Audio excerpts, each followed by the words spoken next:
I am the president of the Viktor Frankl Institute of Logotherapy South Africa. The title of our discussion is The Golden Thread of Meaning Throughout Our Lives. My aim in giving this series in logotherapy is to speak to you, my students, in the first place, to enhance your learning and to get you into what is a very detailed study of a subject I'm just touching on in the video.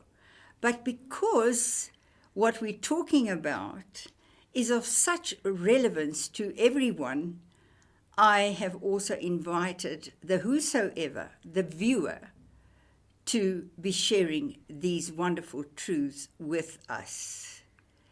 Today, in concentrating on this golden thread of meaning that runs throughout our lives, it fundamentally is a look at the unquenchable spirit of the human being, always in search of meaning and connection, right from birth.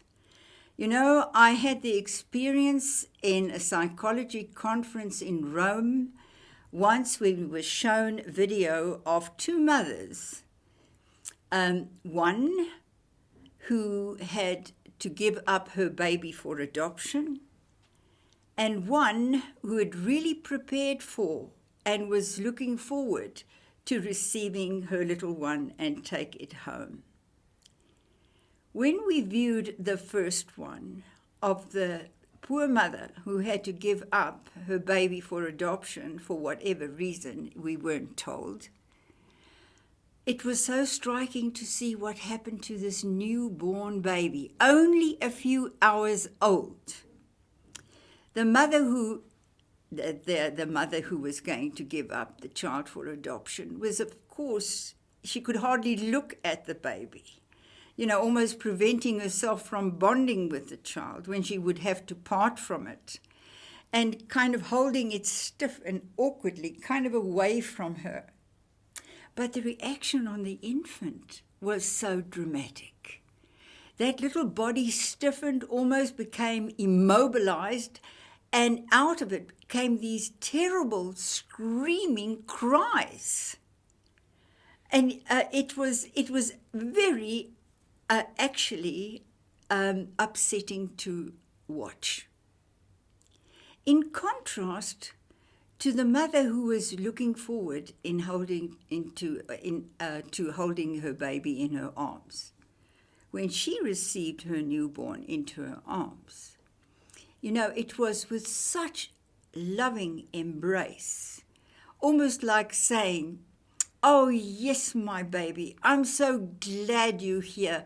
We've called you by name. You are mine."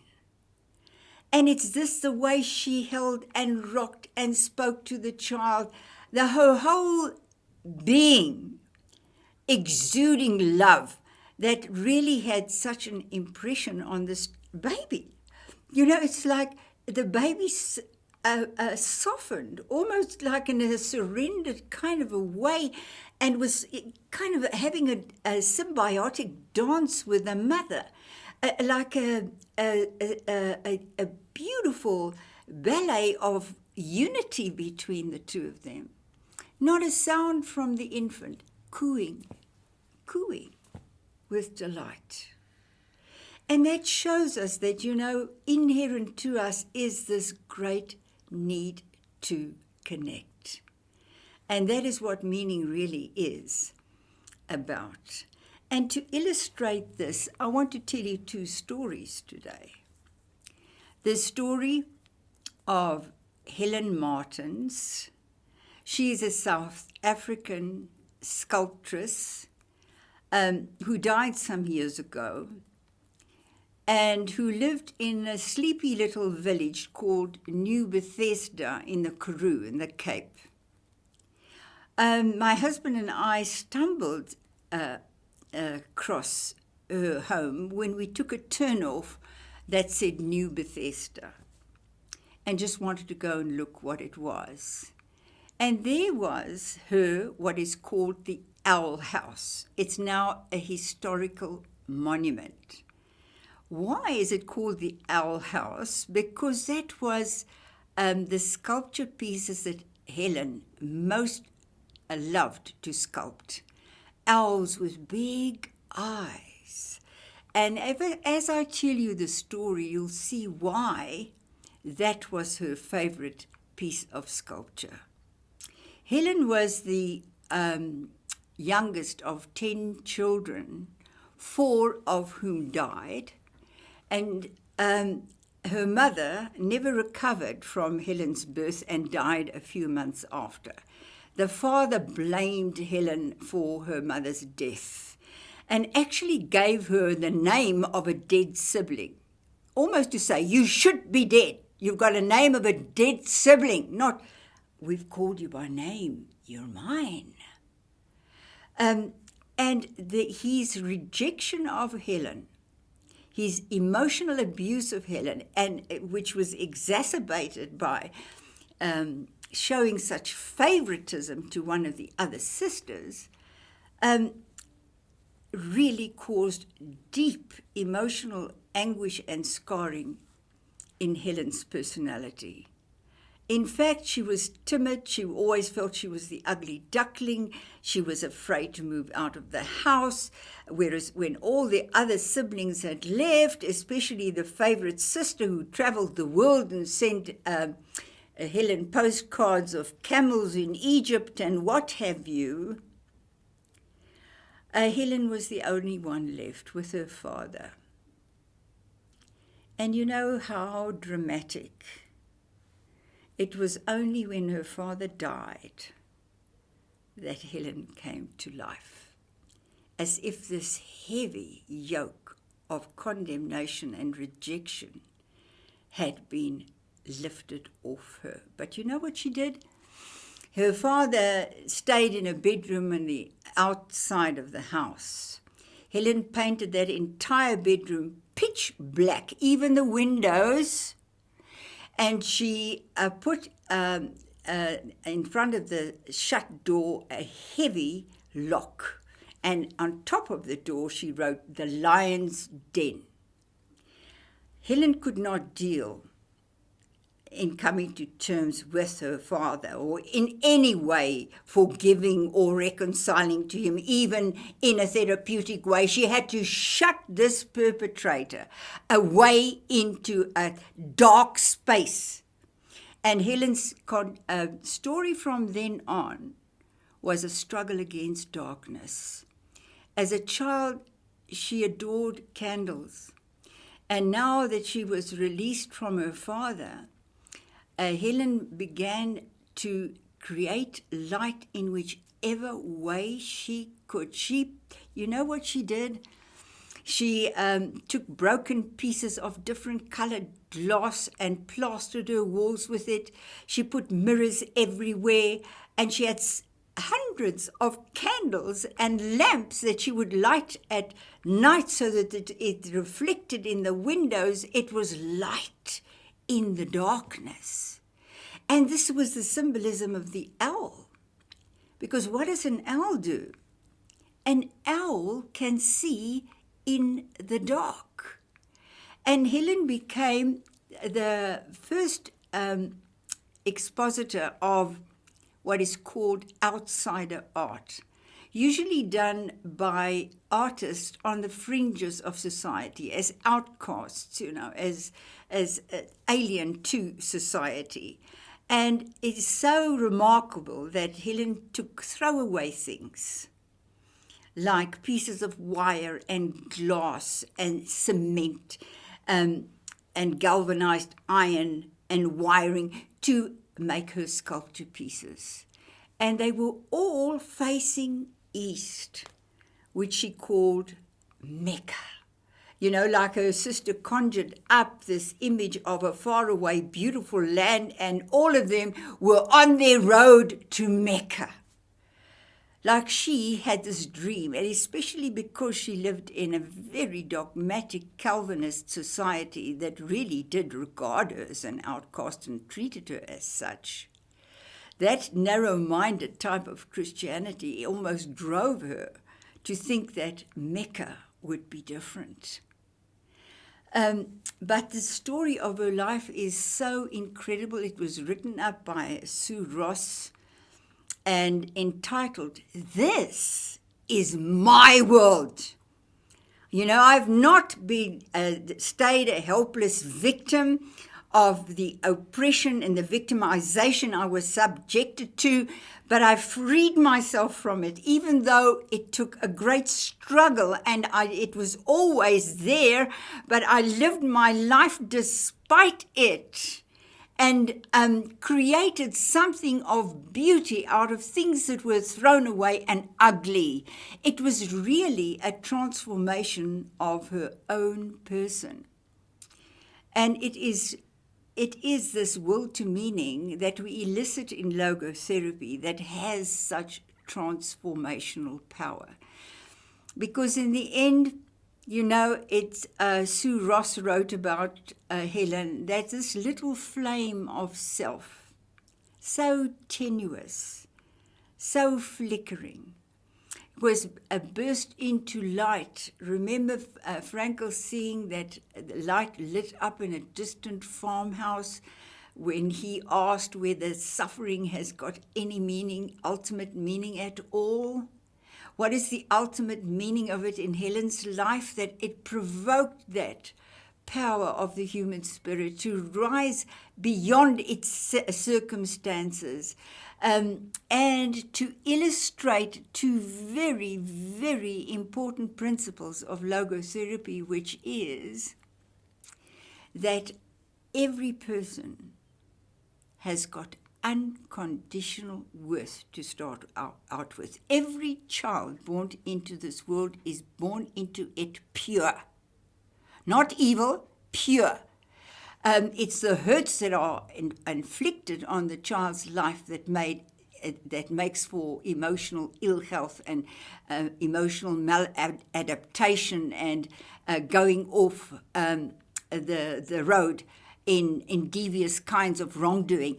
That is actually the cause of it. Hurt from quarters that transmit a wrong message to the child, like it did to Helen. You're rejectionable, you're ugly, you shouldn't have been born, why are you here, you've got nothing to give. That is the agony and our mental anguish, all of us in a more or lesser degree, that Helen defiantly overcame as she stepped into her own life and actually took masterful control of it.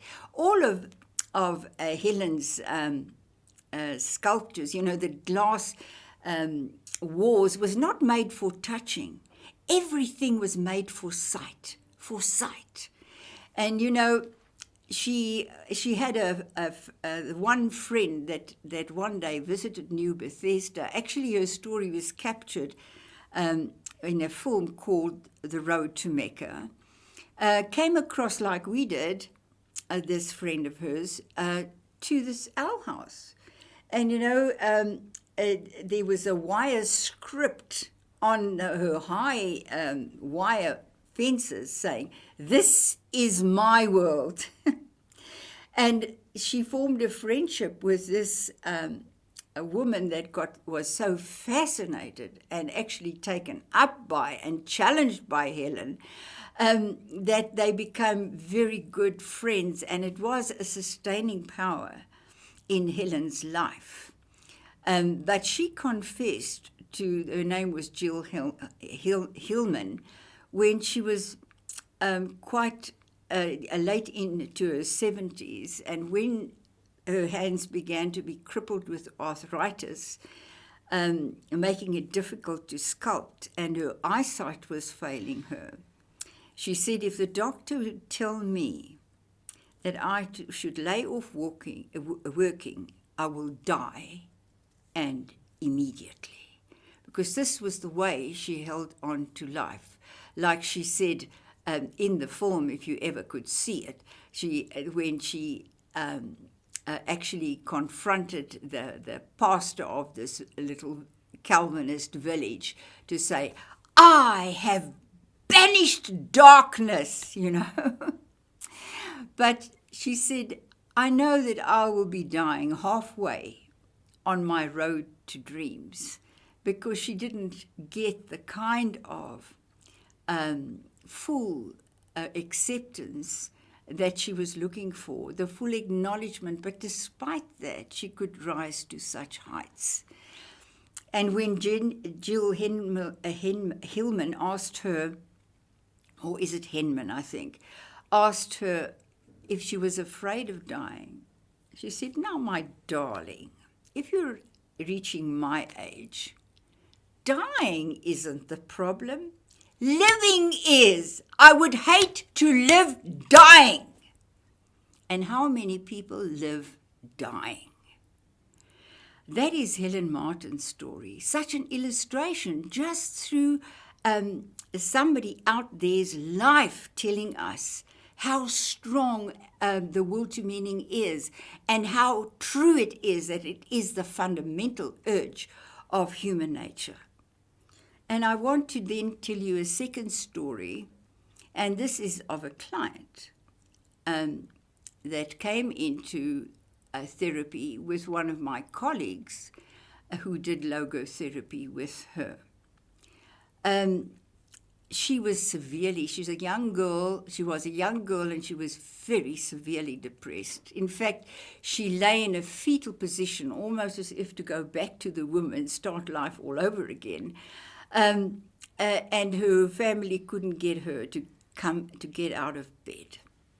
Eventually, she could be encouraged enough to come and see my colleague, Professor Cora Moore, who started my first logotherapy training at the University of South Africa with me. And they had about 4 months of intensive logotherapy. And at the end of it, Cora asked her, having brought all kinds of plants and flowers from her garden and spreading it out on the table between them, to make an arrangement of how she saw her life now.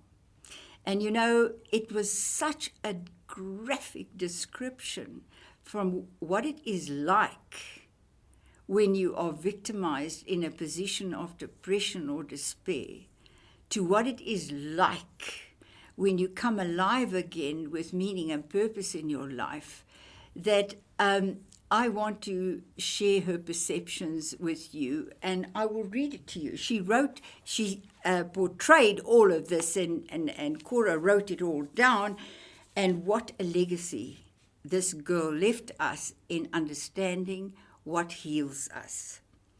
She described, she took out, first of all, one long dead stem and put it into the vase. And she said, this is the depression that has died, and things that go hand in hand with the depression. What was that? Listen to this. It is actually a description of a life that is fumbling and struggling to find meaning, and is actually threatened by a sense of meaninglessness. Uninvolvement.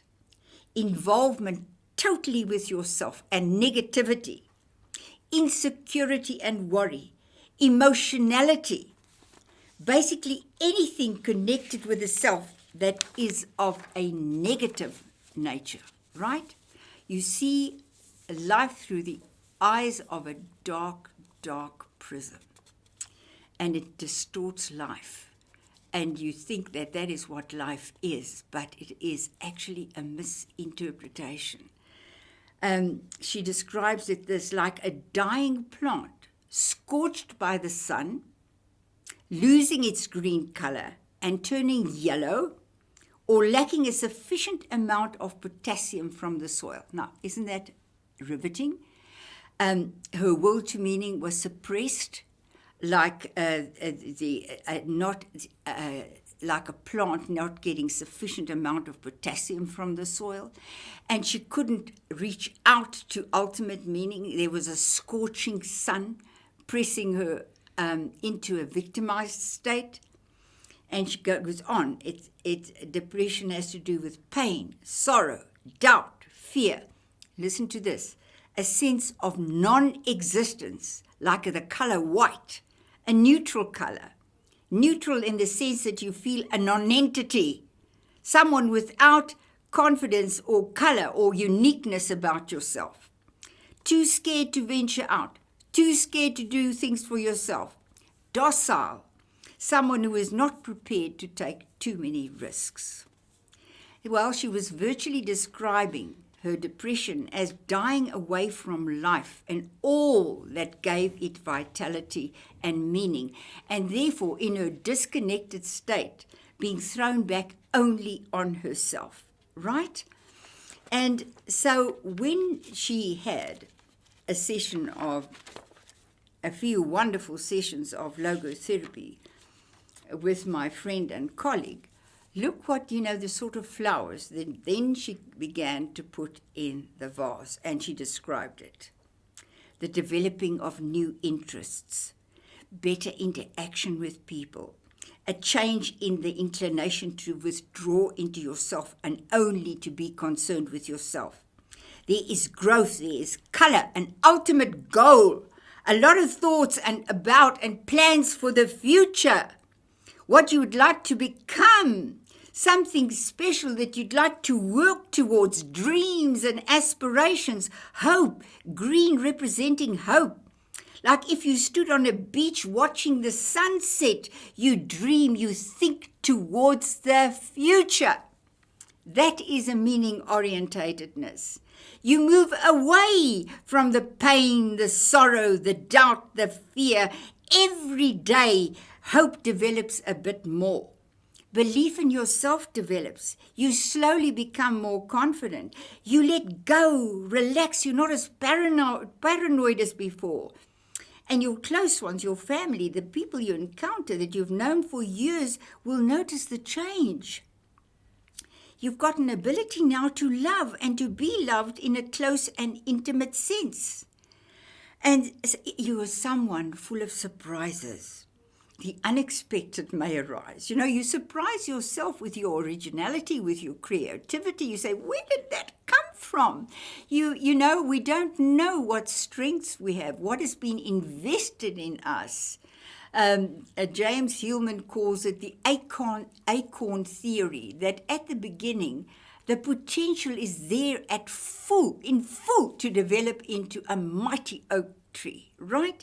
If you just respond to life in the right way.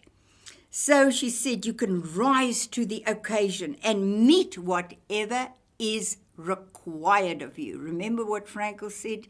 It's not what we expect from life, but what life is expecting and requiring from us. And she said, feeling quite comfortable, now. Not afraid, unique. She said, everyone has a color about him or herself. Everyone has her own character, own abilities. Frankl says each one of us is singularly and absolutely unique, irreplaceable. It's like a jigsaw puzzle. If you don't fit into your space where you've been ordained to grow and to develop and have a mission of change in the world, you won't be able to fit yourself anywhere else. You think somebody is so much better than me. You try to be like them and force yourself into their position. That piece won't fit. Nor can anyone have the right to actually try and occupy your space and say this is our space, because they won't fit in there either. It's when we really fit into what we're called to be, in the circumstances in which we've been placed, that our uniqueness and irreplaceability begin to shape into a very unique mission and destiny in life. So look what you said. I feel I have a lot to give to my environment, to my home, to family and everything else.